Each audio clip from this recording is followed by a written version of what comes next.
Hello बच्चों, स्वागत है आप सभी का हमारे YouTube channel study for student में एक बार फिर से। आज हम लोग बेसिक ज्योमेट्रिक कॉन्सेप्ट पढ़ेंगे। बेसिक ज्योमेट्रिकल कॉन्सेप्ट क्या होता है, ज्योमेट्री क्या होता है, सबसे पहले वो जान लेते हैं।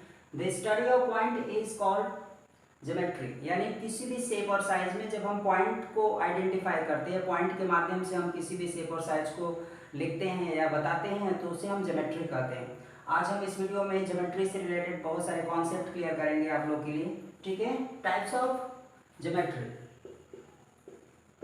Types of geometry. ज्योमेट्री कुल कितने प्रकार के हो सकते हैं? लगभग आप मान के चलिए, पहला पॉइंट जिसका जिक्र हम कर ही रहे हैं, दूसरा लाइन, तीसरा लाइन सेगमेंट,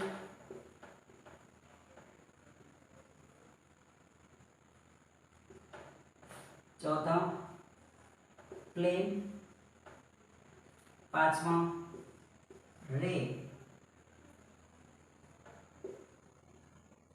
कुछ इस तरीके से, जिसमें हम लोग लाइन को सबसे प्रथम मान के चलेंगे। इस वीडियो में आज हम लोग लाइन के बारे में सबसे पहले पढ़ लेते हैं। पॉइंट, लाइन सेगमेंट, प्लेन और रे एक एक करके क्लियर करेंगे। सबसे पहले हम लोग लाइन के बारे में समझ लेते हैं, लाइन क्या है।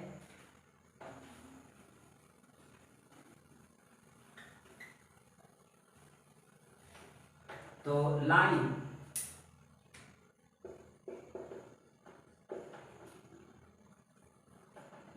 it is a length of a path, यानी एक चली गई कुल निश्चित या जितनी दूरी तक आप चल सकते हैं, एक पाथ, एक रूट का जो टोटल लेंथ होता है उसे हम क्या कहते हैं? लाइन कहते हैं। लाइन की सबसे बड़ी खासियत यह है कि इसको दोनों तरफ खींचा जा सकता है, दूर तक इसको कभी भी मेजर नहीं किया जा सकता। एक लाइन कभी भी मेजर नहीं किया जा सकता। इसे दोनों तरफ एक्सटेंड किया जा सकता है, दोनों तरफ खींचा जा सकता है, दोनों तरफ बढ़ाया जा सकता है। इसके दोनों पॉइंट्स एंड नहीं होते, यानी इनके लाइन के कोई भी पॉइंट फिक्स नहीं होते। जैसे अगर हम फैक्ट ऑफ लाइन की बात करें कि लाइन में क्या क्या फैक्ट होता है, फैक्ट्स ऑफ अ लाइन, यानी एक लाइन में क्या सही है। It cannot measure, इसे मेजर नहीं किया जा सकता। दूसरा, it has no definite length, definite length इसका नहीं होता, यानी फिक्स लेंथ नहीं होता, इसका लेंथ फिक्स नहीं होता, यानी इसे मेजर नहीं कर सकते। It has no definite length. तीसरा, it has no end point,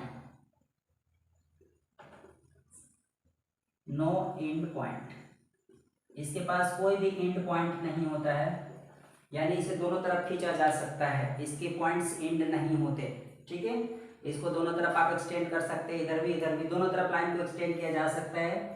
तो ये तीन फैक्ट है एक लाइन के लिए। इट कैन नॉट मेजर, इसे मेजर नहीं किया जा सकता, इसे दूर तक आप खींच सकते हैं। It has no definite fix length, यानी इसके लेंथ फिक्स नहीं होते, आप इसे बता नहीं सकते कि इसकी लंबाई कुल कितनी है। It has no end point, यानी इसके एंड पॉइंट नहीं होते, ना इधर ना उधर। ठीक है, और एक चीज, एक लाइन के लिए, लाइन कभी भी नेगेटिव नहीं होता और ना ही जीरो होता है, लाइन ऑलवेज पॉजिटिव होता है, इसको याद रखना है। लाइन हमेशा पॉजिटिव होता है, ना नेगेटिव होता है, ना ही जीरो होता है। ठीक है, अब लाइन में हम देख लेते हैं क्या क्या होता है और लाइन में क्या फैक्ट है। एक पॉइंट से हम कितनी लाइन खींच सकते हैं? जैसे एक पॉइंट यहाँ पे है ओ, इस पॉइंट ओ से हम कितनी लाइन खींच सकते हैं? चलिए इस तरीके से हम खींचना शुरू करते हैं।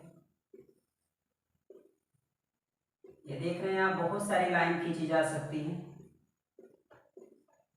एक पॉइंट से हम जितनी लाइन खींच सकते हैं वो खींच सकते हैं, कोई दिक्कत नहीं है इसमें। इन्फिनिटी, यानी अगर एक पॉइंट दिया गया तो एक पॉइंट से कितनी लाइन खींची जा सकती है? इन्फिनिटी।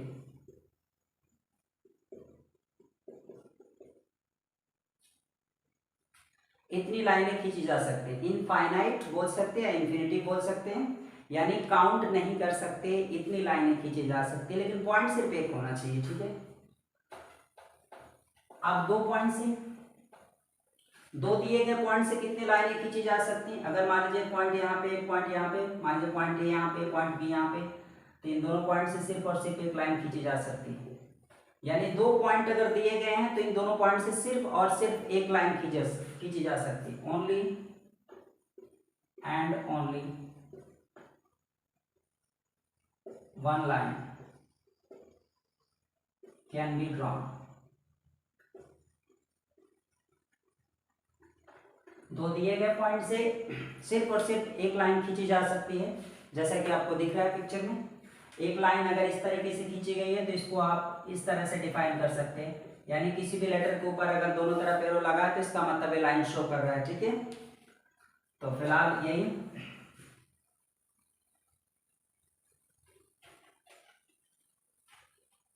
आगे इसमें और भी बहुत सारी चीजें हैं लाइन में। इंटरसेक्टिंग लाइन, इंटरसेक्टिंग लाइन, आज हम लोग लाइन अच्छे से क्लियर कर लेते हैं। इंटरसेक्टिंग लाइन का क्या मतलब है? जैसे दो लाइनें एक दूसरे को क्रॉस करती हैं तो कहीं पे क्रॉस करेंगी, यानी इसका एक कॉमन पॉइंट होता है। ठीक है, when two lines have one common point,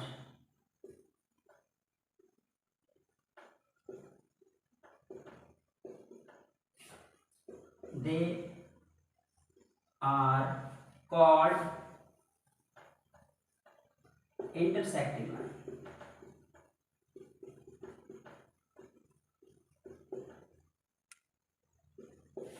यानी दो लाइनें इस तरह से अगर एक दूसरे को क्रॉस कर रही हैं तो इसका एक कॉमन पॉइंट आपको दिख रहा होगा। दो लाइनें मान लीजिए ए बी है, ये सी डी है। ए बी और सी डी दो इंटरसेक्टिंग लाइन है क्योंकि ये कॉमन पॉइंट पे क्रॉस कर रही हैं। यानी दो लाइन का अगर एक कॉमन पॉइंट है जिसपे वो क्रॉस कर रही हैं एक दूसरे को, तो उन दोनों लाइन को क्या कहेंगे? Intersecting line. यानी यहाँ पे A B and C D are two intersecting lines. ये दो इंटरसेक्टिंग लाइन्स है और कॉमन पॉइंट क्या है? कॉमन पॉइंट है ओ।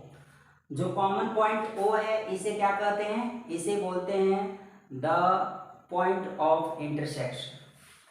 जो कॉमन पॉइंट है उसे क्या कहते हैं? The point of intersection.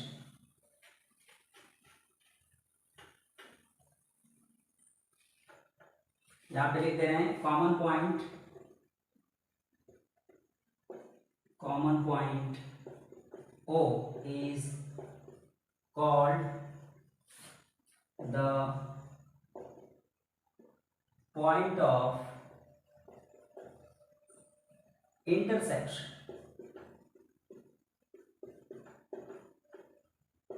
इसे भी याद रखना है। यानी जो कॉमन पॉइंट O है इसका दूसरा भी नाम है द पॉइंट ऑफ इंटरसेक्शन। याद रखिए। इंटरसेक्टिंग लाइन हो गया। Parallel lines,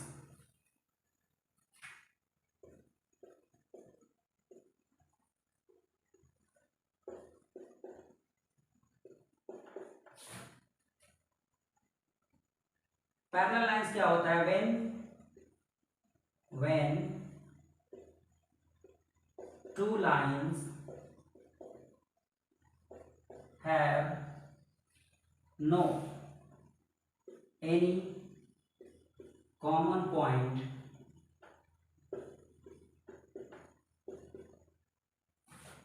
and the distance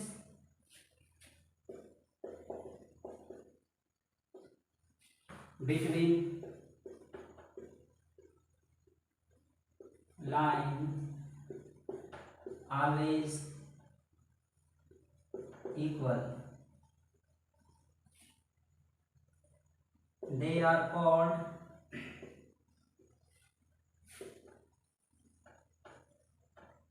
parallel line।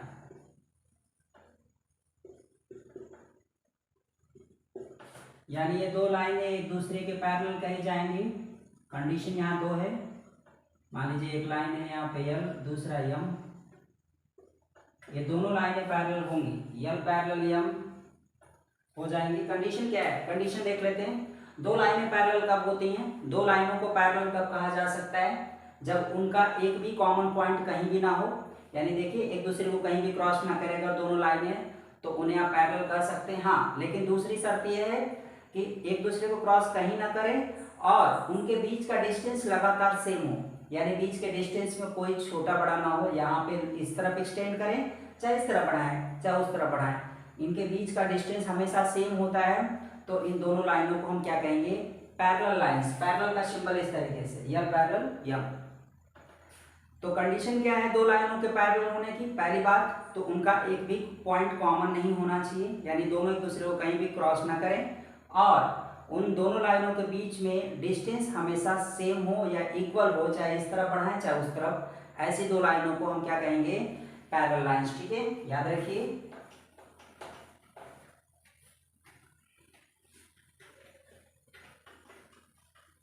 अब थोड़ा आगे चलते हैं। लाइन से रिलेटेड जितने क्वेश्चंस थे या जितने भी कॉन्सेप्ट थे वो खत्म हो रहे हैं। अब हम पॉइंट की बात करते हैं। पॉइंट क्या है, पहला वाला जो था उसमें point, it has no length comma breadth and height. It is dot only। एक लाइन में ना तो लेंथ होता है, सॉरी एक पॉइंट में ना तो लेंथ होता है, ना ही ब्रेथ होता है और ना ही हाइट होता है। एक पॉइंट सिर्फ डॉट होता है, यानी हम इस तरह से अगर डॉट लगा दें दैट इज पॉइंट। ठीक है, अगर एक डॉट आपको कहीं भी दिख रहा है जिसमें लेंथ ब्रेथ और हाइट बिल्कुल नहीं है, तो उसे हम क्या कहेंगे, पॉइंट कहेंगे। एक लाइन के ऊपर कितने पॉइंट हो सकते हैं वो भी देख लेते हैं। जैसे एक लाइन हमने खींच दिया, इस लाइन के ऊपर अगर आपसे पूछा जाए कितने पॉइंट होते हैं, तो आप काउंट ही नहीं कर पाएंगे कितने पॉइंट होते हैं। यानी एक लाइन जो होता है कितने पॉइंट से मिलकर बना है, काउंट नहीं कर सकते, यानी सीधे बोल सकते इंफिनिटी। एक लाइन के ऊपर कितने पॉइंट्स हो सकते हैं, तो बोलना है इंफिनिटी, यानी काउंट नहीं कर सकते, इतने पॉइंट होते हैं। एक लाइन को बनाने के लिए इंफिनिटी पॉइंट्स मिलकर के एक लाइन ड्रॉ करते हैं, जिसको हम काउंट नहीं कर सकते, सीधे बोल सकते हैं। यानी सीधा पूछा जाए कि एक लाइन के ऊपर कुल कितने पॉइंट्स होते हैं, तो सीधे बोलना है infinity, that is not countable. ठीक है,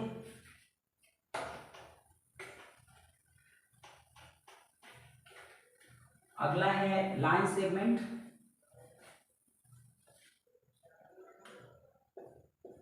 लाइन सेगमेंट तीसरा। लाइन सेगमेंट क्या है, it is a part of line, it is a part of a line. जैसे मैंने एक लाइन ड्रॉ कर दिया यहाँ पे, मान लीजिए इस लाइन का नाम ए बी है, इसके बीच में हमने दो जगह मार्क कर दिया पी क्यू। ये पी क्यू हम इसमें से कट कर देंगे बाहर, ये जो हमने पी क्यू कट करके निकाल दिया, यही हमारा लाइन सेगमेंट हो गया, ये लाइन सेगमेंट है। ठीक, यानी एक लाइन सेगमेंट जो होता है एक लाइन का पार्ट होता है, यानी एक लाइन ड्रॉ करके उसके बीच में से कहीं भी दो जगह पॉइंट पे मार्क करके अगर उसको कट करके बाहर निकालते हैं, दैट इज लाइन सेगमेंट। ठीक है, तो लाइन सेगमेंट समझ में आ गया। जब भी हम लाइन सेगमेंट लिखते हैं, जैसे पी क्यू लाइन सेगमेंट है, तो इसके ऊपर हम पी क्यू लिख करके इसके ऊपर इस तरह से लगाते हैं, दोनों तरफ एरो नहीं लगाते। जैसे हम लाइन खींचते हैं इस तरह से, ये भी मान लीजिए ये भी हमने लाइन खींच दिया, तो इसके ऊपर हम एरो लगाते हैं दोनों तरफ, तो इसका मतलब ये लाइन है। और इस तरफ जब हम एरो नहीं लगाते हैं, दोनों तरफ इस तरफ खुला होता है, एरो का साइन नहीं होता है, तो उसे हम लाइन सेगमेंट कहते हैं। अब हम लोग फैक्ट देख लेते हैं लाइन सेगमेंट का क्या है। Fact of line segment, facts of a line segment।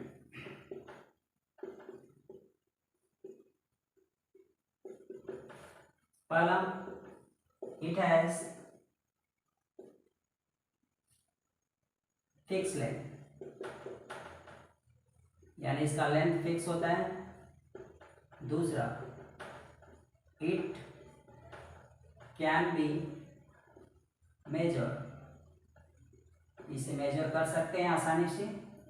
तीसरा, इट हैज 2 एंड पॉइंट, इसके 2 पॉइंट्स एंड होते हैं, ये भी याद रखना है। इट ऑलवेज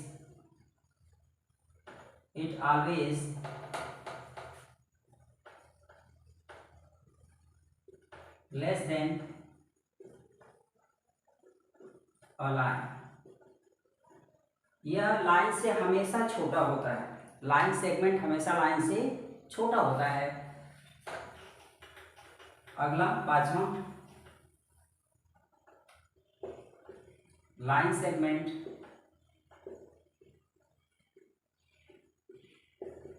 ऑलवेज पॉजिटिव होता है। छठा, it cannot extend both side, यानी इसे दोनों तरफ एक्सटेंड नहीं किया जा सकता, ना तो इस तरफ एक्सटेंड कर सकते हैं और ना ही इस तरफ एक्सटेंड कर सकते हैं, इधर दोनों तरफ एक्सटेंड नहीं किया जा सकता इसे, यानी इसका लेंथ फिक्स होता है तो इसको एक्सटेंड नहीं कर सकते दोनों तरफ, ये फिक्स लेंथ में आता है। इस तरह से हम लाइन सेगमेंट को ड्रॉ कर सकते हैं।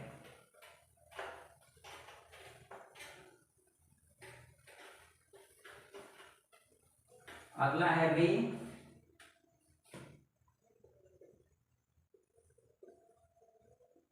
रे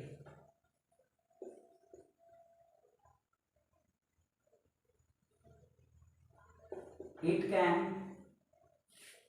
extend from one side, other be fixed,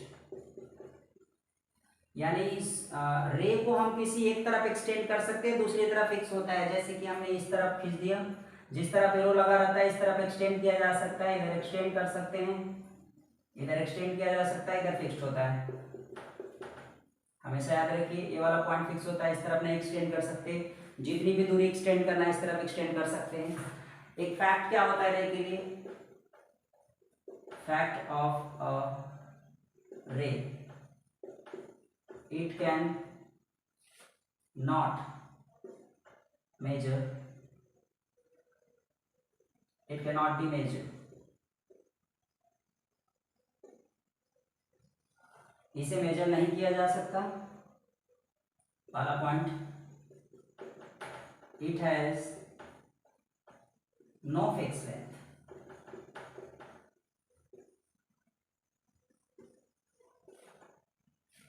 तीसरा, it can extend from one end, other is fixed, दूसरा एंड जो होता है फिक्स होता है, ठीक है। और रे भी ऑलवेज पॉजिटिव होता है, ये नेगेटिव नहीं हो सकता। तो इतनी चीजें आपको रेज में याद रखनी है, ठीक है।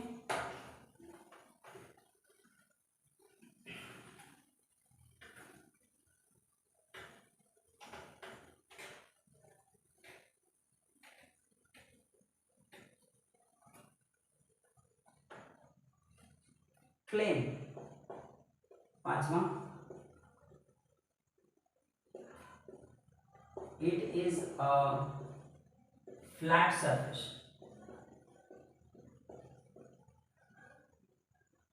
where infinity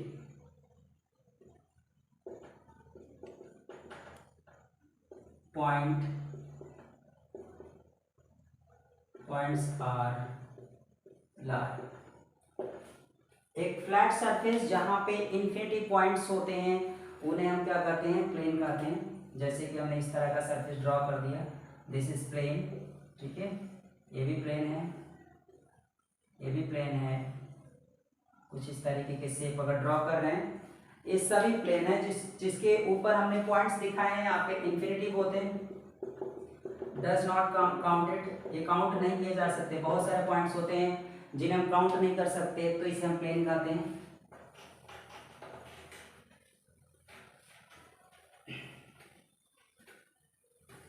थोड़ा और आगे चलते हैं, इससे हटके जो ज्योमेट्रिकल कॉन्सेप्ट में है कुछ और भी चीजें हैं जिसको क्लियर कर लेते हैं। एंगल, एंगल क्या है? एंगल जैसे हमने इस तरह से ड्रॉ किया, यह एंगल है। एंगल जो होता है वो क्या होता है वो भी कंफर्म कर लेते हैं। एंगल में होता क्या है, ठीक है, एक एंगल जो होता है, an angle has two rays and one common vertex। एक एंगल में दो रेज और एक कॉमन वर्टेक्स होता है, इसको याद रखना है। यानी एक एंगल बनाने के लिए हमारे पास दो रेज और एक कॉमन वर्टेक्स होना चाहिए। जैसे यहाँ पे टू रेज क्या क्या है, दो रेज कौन कौन से हैं, OA एंड OB, ये दो रेज हैं। और वन कॉमन वर्टेक्स क्या है, एक कॉमन वर्टेक्स क्या है, O है। देखिए यहाँ पे दिया है ना, कॉमन वर्टेक्स O है। और एन एंगल वो एक एंगल क्या है जो दिख रहा है यहाँ पे, इसको हम लिख सकते हैं एंगल O भी लिख सकते हैं, या तो लिखना चाहिए या तो एंगल AOB लिख सकते हैं, या तो एंगल BOA लिख सकते हैं।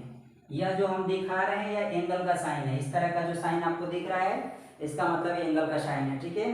तो इस एंगल O को कई तरीके से लिख सकते हैं। एंगल O को सिर्फ सिंगल लेटर से लिख सकते हैं, एंगल O सिर्फ लिख सकते हैं, या एंगल AOB लिख सकते हैं, या एंगल BOA लिख सकते हैं। जब भी यहाँ से स्टार्ट करेंगे या जिस पे एंगल बन रहा है वो बीच में होना चाहिए। जैसे हमें एंगल O दिखाना है तो एंगल OAOB या एंगल BOA, देखिए यहाँ पे बीच में आ रहा है लेटर, जिसको आपको बीच में दिखाना है एंगल को, ठीक है। तो इस तरीके से एक एंगल के लिए हमारे पास दो रेज और एक कॉमन वर्टेक्स होना जरूरी है। अगर दो एंगल बनाते हैं तो मान लीजिए इसी पे दो एंगल बना दे, तो